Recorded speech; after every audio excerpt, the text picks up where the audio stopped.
वे अपना नाम त्यागने की भी घोषणा करती है और ये भी वचन देती है कि वह अपनी गर्भस्थ स्थान को इस योग्य बनाएगी कि वह रघुकुल के नाम, वीरता और कीर्ति को आगे बढ़ा सके।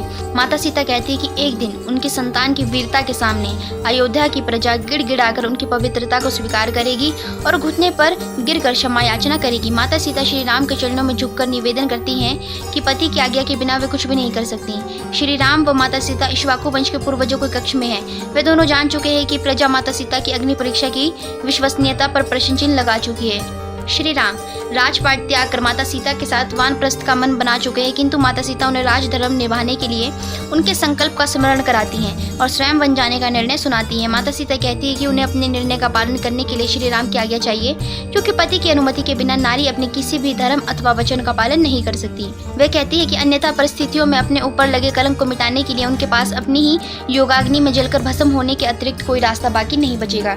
श्री राम की नजरें अपने पूर्वजों की प्रतिमाओं की ओर उठ जाती है।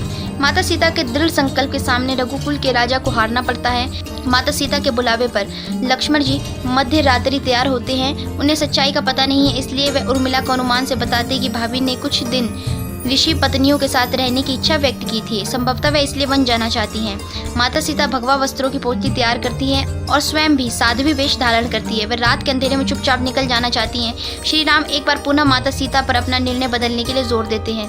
माता सीता कहती है कि यदि इस समय उन्होंने ये कदम नहीं उठाया तो इतिहास में उनका नाम कलंकित हो जाएगा। माता सीता कहती हैं कि वे दोनों शरीर से अलग हो रहे हैं, लेकिन मन से एक ही रहेंगे। श्री राम चिंतित है कि माता सीता इस समय गर्भवती हैं, वे वन के कष्ट कैसे उठाएंगी।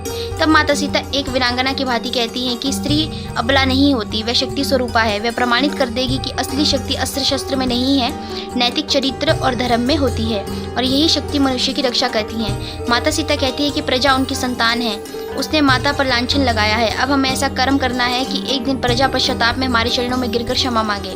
माता सीता रथ पर सवार होती हैं। रथ के सारथी लक्ष्मण बनते हैं। रथ अयोध्या के रास्तों पर आगे बढ़ता है। सारा नगर नींद में सोया पड़ा है। किसी को नहीं पता कि उनकी महारानी जोगन बनकर कर्म के पथ पर आगे बढ़ रही हैं।